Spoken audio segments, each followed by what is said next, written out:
Good afternoon, everybody. This is Jerry at the Honda store of Morgan Hill. Some of you might know me by Gerardo, but that's me. Everyone calls me Jerry. And I'm here with another, I guess, quick tutorial. I'm sitting in the 2016 Honda Odyssey EXL. And if you ever sat in one of these, or if you own one of these, you're gonna see that if you look at the center stack, they're gonna have the dual screens and a stack that gives you a screen at the top, screen at the bottom, and a whole bunch of buttons in the middle. And if you own one of these, or if you're thinking about one of these, it's a really nice setup to have here. For some people, it can be a little bit confusing. It's like, why do I have two screens? So I'm just going to go over that really quick. It's actually not that difficult to get used to, and kind of nice, and maybe a little bit intuitive if once you get used to it. So the way it breaks down, it's like this. You got your top screen right here. This is usually the one you're looking at when you're driving. I mean, if you're not paying attention to the road, you can maybe glance over and see one because it's at eye level, and it shows you all your trip information. You can see your phone information here, audio information. You can kind of just cycle through different things, um, and see whatever different categories, and and even when you go in reverse, that's where the backup camera kicks in and you see it at the top screen. If you go one level down, then you're going to see all your air conditioning controls for the front, for the back, heated seats. All your climate buttons are right here, which has a lot of buttons that you're probably familiar with, the little icons that you're already used to maybe on other vehicles. You see the heated seats right there, driver passenger controls. And then you get down to the bottom and you see this other screen. And people wonder about this one, is like, why is this one here for? So this screen is really what I tell people, it's for the radio. It's like your radio faceplate. Instead of having buttons, it's touchscreen, because you don't touch this one on top. This one is just strictly for radio, audio, and entertainment. So you have your volume, power up and down. You do have a CD slot.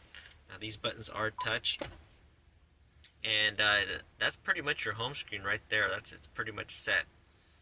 Pretty simplified. You have your audio source, which shows you all your connections that are available to you. And then you can just exit out of that.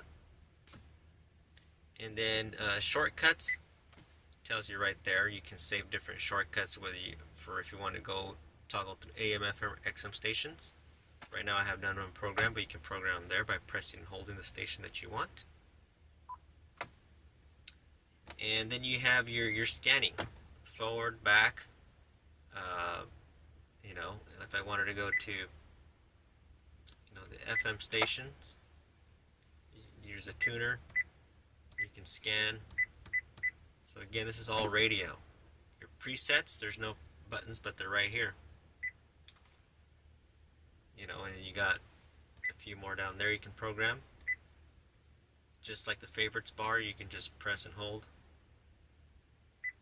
And it programs whatever station you're tuned into at the moment, AM, FM, or XM. There's a more button, and there you have your sound settings. You can adjust the treble, the bass, front, back. All the speakers you can adjust that. Screen settings, whether you want to dim it or make it. I'll just press it right now. Yeah, the brightness and contrast, day, night, day mode, night mode.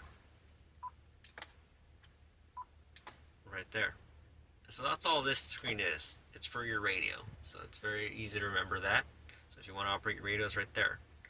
The next tier down, you can see you got 1, 2, 3, 4, 5, 6, 7 buttons, and then this big knob in the middle. And this is the knob that you use to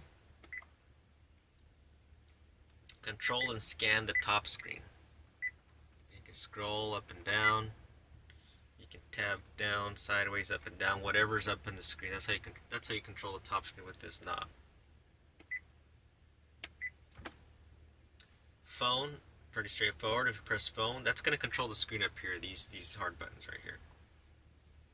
The phone button, then you can see all your phone options up there once you press it. Info button, you can see the options that are available to you, which is trip computer, and then your clock and wallpaper, and then audio. Then you'll see your audio screen, where you can scroll up and down, do whatever. There's always a back button if you want to go to the previous screen. That's what I'm pressing right now. Day and night mode. Again, these buttons down here control the screen on top. And then you got the menu button where it gives you these categories right here. And the way you select them is with the scroll button. And then you can adjust your settings to your personalized preferences. Then you got your settings button, which gives you additional personalization options. Camera settings, audio settings, phone settings, info settings. Some of the stuff is redundant. That's pretty much it. So just remember this. The bottom tier, which is within reach when you're driving, it's really comfortable to reach. These controls control the top screen. This screen is all touch and simply for radio. And then this top screen you don't touch or anything, that's the one where you can see the information you're controlling.